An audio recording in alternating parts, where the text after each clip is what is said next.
सबसे पहले फौज, मिलिट्री, दूसरा रेलवे, उसके बाद वक्फ। इतना बड़ा जमींदार होने के बावजूद, 8 से 9 लाख एकड़ जमीन होने के बावजूद हम किसी बेवा को वजीफा भी उससे नहीं दे पा रहे।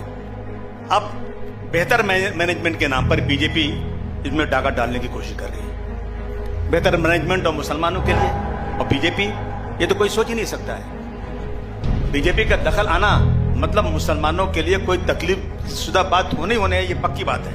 रेलवे बिक गया, एयर इंडिया बिक गया, एयरपोर्ट बिक गया, सी पोर्ट बिक गया, क्या बचा है? सब बिकता जा रहा है। अब इनकी नीयत जो है ना, इनकी नीयत वक्फ बोर्ड पर आई है कि वक्फ बोर्ड की जमीनें बहुत ज्यादा है, कि वक्फ की प्रॉपर्टी मजहबी प्रॉपर्टी है, मजहबी प्रॉपर्टी है जो 200-300 सालों से एक बड़ा लैंड बैंक है।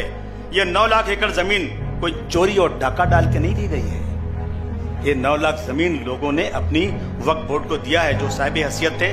जमीन दरगाह, मस्जिद, यतीम खाना, मुसाफिर खाने के नाम पर दी गई हैं। इस बिल में यह खतरा सबसे बड़ा है कि वक्फ बोर्ड को रबर स्टैंप बनाना चाहती है सरकार। 36 कलेक्टर का पावर जिस बोर्ड का है, उसको एक कलेक्टर को दे दिया गया। अंबानी के घर की जमीन, जिसका सुप्रीम कोर्ट में केस चल रहा है, और मैं दावे से कहता हूं यह जमीन वक्फ बोर्ड की है।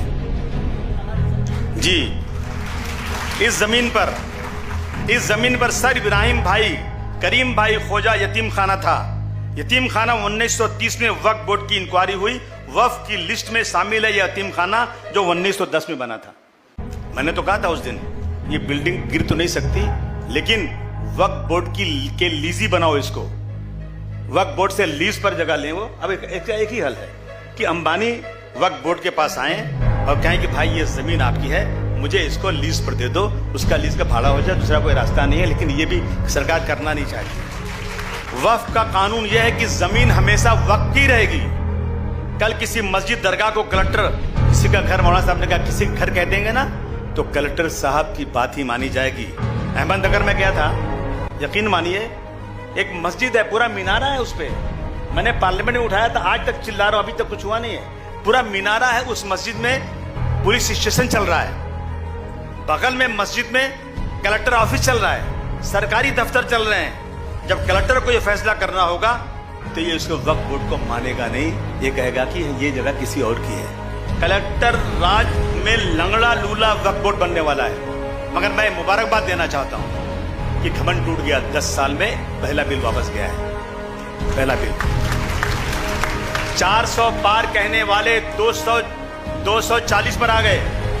और एक बात खाली थोड़ा सा सोचो, अगर ये 400 पार हो गया होता तो ये बिल पास हो गया होता, बिल पास हो गया होता। मैं बहुत बधाई देना चाहता हूं, मुबारक आप लोगों को देना चाहता हूं। ये कौम के वो लोग बैठे हैं जिन्होंने अंग्रेजों के दांत खट्टे कर दिए थे। ये वो लोग हैं। कब तक बेराव रवा रहेंगे? कब तक मुसलमान तुम अपने फैसले खुद करते रहोगे? मजहब में 5 बार अजान की जाती है। आओ बगल में खड़े हो जाओ, आओ जगह मत छोड़ना, कंधे से कंधा मिलाकर खड़े हो जाओ। सबसे ज्यादा मुसलमान में इंतशार। मुत्तहिद हो तो बदल सकते हो जमाने का निजाम, मुंतशिद हो तो मरो शोर मचाते क्यों हो। मौलाना अरशद बंदी साहब को मैसेज दीजिए, जमात इस्लामी, जमीयतुल उलमा, जितनी देश की जमातें जमा कीजिए, उनको किसी सियासी लीडर को मत लीजिएगा, ये अपने मकसद को पूरा करेंगे। सिर्फ उनको लीजिए जो रियल में मुल्क और कौम के लिए जीना और मरना चाहते हैं। उलमाओं ने जब आजादी की लड़ाई लड़ी थी तो क्या अपने फायदे के लिए लड़ी थी?